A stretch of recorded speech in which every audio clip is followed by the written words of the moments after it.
So this is the MJX RC Bugs 8. It's just literally come out and MJX RC have just sent it to me directly, which is rather nice. My ones come with absolutely everything. I've got 2 batteries, I've got the goggles, which I'll show you in a minute, and I've got the LCD screen as well, and I've got a camera obviously, and I'll run through all the bits and pieces as we go through. I think they're coming out at the moment. I can only find one retailer with it, and I will put links down into in description of any retailers that come up that are actually selling them, but that's quoting it as a Bugs 6, which I don't know that there is one, and it's coming out at about £60, but in the basic model, so no camera, no screen, no goggles, and I assume you just get the 1 battery, but we'll see how it goes. This is really early out, so but I'm going to run through what I've got, and then that will give you an idea of what's coming up and whether or not it's worth you having a look at. Like I say, it's about £60, which is about $75, something like that for the basic one. It's a 250mm, so it's measured from motor centre to motor centre on the diagonal, and they call it an entry-level racer. Now, it doesn't fly in acro, it doesn't have horizon mode, and if you're brand new to racing, those won't mean a lot to you, but basically the racers always fly in acro mode. I can't find anyone that doesn't. So it's quite a soft flyer for what you would call a race quad, but it is entry level. They've put that, and at the price it's incredible, I think. There's no carbon fibre on it, it's all plastic, as you can see, and based around the sort of models of the other Bugs 3 that I really like. I'll put links down in the description for you. There's loads of stuff I've done on the Bugs 3, so it'll give you an idea of why I'm so excited about them bringing this one out. So it's got 1806 brushless motors, and they're 800 kV. The ESCs are all built into one, so you've got 4-in-1 ESCs. And I'm going to pop the body off and we'll have a good look around it individually. I just wanted to run through the whole stuff that I've got. They've got a very similar transmitter to the original Bugs 3, it's just their Bugs transmitter basically. But what this one has come with is with an FPV screen. And the nice thing about this FPV screen is you pop it off here, and then you get FPV goggles. And I think this is a really clever move. You simply pop the screen down into there, and then you've got FPV goggles for your Bugs 8. So I think that's a really nice move. So you can start a little bit of FPV over here, and then when you get good you can actually start flying with goggles, or to be perfectly honest, once you get confident with flying, probably just jump straight into wearing the goggles in an open space. So, like I say, I've got 2 batteries and they're 1300 milliamp hour, 25C, and they're 2-cell, and you get a single charger with them. This isn't a dual charger. It will charge either 2-cell or 3-cell, and obviously these are just 2 cells, and I haven't found out yet whether or not it will take a 3S battery, a 3-cell battery. Now the Bugs 3 did. I'm not going to put it on here till I've had confirmation from MJX RC, obviously, because you'll just fry the board if you put the wrong battery on. The charger here is actually through a USB adapter, and they recommend it's going to take 3 hours to charge. We've got 2 batteries, so it's going to be 6 hours. Obviously you could be flying while it's charging the second one. They give out 12-minute flight time. I'm not convinced about that already. Having flown it already, I just don't think it'll last that long. But the flight review and my final summary on it will show all that up anyway. Like I say, got a couple of those with mine. I've got a camera on mine as well, and you can tilt the camera up. So if you're flying at sort of full pitch forward, you should that should be about the angle it's going to be at. And like I say, it's not an aggressive fly, so it probably won't need to be that high. And then it actually nearly points all the way down. It's not quite at 90 degrees, but it's near enough pointing straight down. So actually for filming it's quite nice. And here's some footage of onboard footage that I've done, but it's getting towards dusk, so it's not the best environment to try it out in. The props, you get a complete set of spare props with it, and you get a little remover tool that you can put on the little prop nuts here to undo them, but to be honest you really don't need to. They're knurled anyway, and you can just undo it with your thumb and finger. And unusually, and I've not come across this before, they actually got a sort of rubber washer that goes in and sort of cushions it when you tighten them up. So, and they're going to be self-tightening anyway because of the direction of them. So these two are actually counterclockwise threads. So to do them up, as you saw, you turn them the other way, and these two are going to be clockwise threads. So you tighten them up in the normal way, so in a clockwise way. You get a little Phillips screwdriver, of course, you always do, and you get a charger for the actual screen, which is, the screen's got its own sort of inbuilt charger. Let me show you that. So you simply just plug it in here and into a USB adapter again. And again, the screen's not too bad actually. It was pretty good. Well, it's not going to be any good at the moment because it's not flicked on.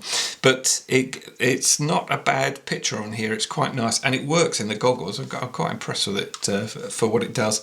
Range, I just gave it a quick range test and I reckon it's about 100 meters and the screen starts to go out. Because of the setup, there's no way you can put any decent antennas on. The antenna runs across the top here, so it's never going to be great range. They give 300 to 400 meters, not a chance, I'm afraid. But it's all new the stuff that's coming out, so I can't guarantee what's written on the web. And yeah, all I can guarantee is what I'm reviewing here, and I will just be as honest as I can with the review. Like I said, the transmitters are completely identical, apart from obviously the new ones now in this super slick looking black. It's got a sort of matte finish to it as well, still as comfortable in the hand, very lightweight, definitely a sort of toy grade transmitter.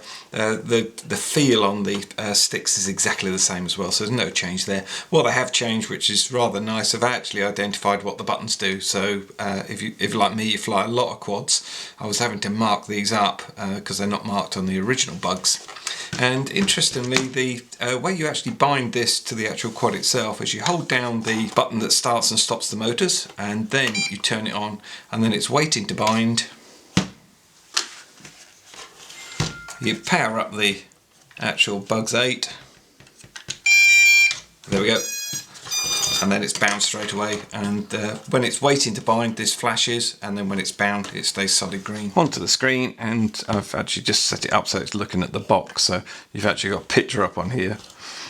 The default channel is 7505, and you can alter that in the top of the quad. You can alter it and then obviously retune on here, but that's its default one. You can change the channel simply by pressing the channel one here, and that will just jump it to the next channel. Or if you hold it down for a couple of seconds, it will auto search. I think I held it down too long there and went past its actual, there we go. So that will auto search, but be careful it doesn't pick up any ghost channels. If you want to alter the brightness, you simply press this one here, and you can't alter it up and down, you just literally have to go round in a circle. So the bars just carry on round, roughly in the middle seemed pretty good, and exactly the same on the contrast there. You can turn the grid on and off if you want, you get little crosshairs in the middle, and then the little grids up and down the side. To turn it on and off, there's a big slider switch here, and to charge it, like I say, is micro USB into there. And then down here you've got a little icon that tells you that there's no micro SD card in the actual quad. You can still fly it without and just use it for FPV, but obviously you're not going to record anything that you take video or stills wise. And you've also got your battery indicator up here, and it comes with this quite a nice little lens shield, sunshade, sorry. And if we pop that off and I grab hold of the goggles, you can then, you've got a nice pair of FPV box goggles. And onto these box goggles, and they're really quite smart. I mean, they do seem pretty good.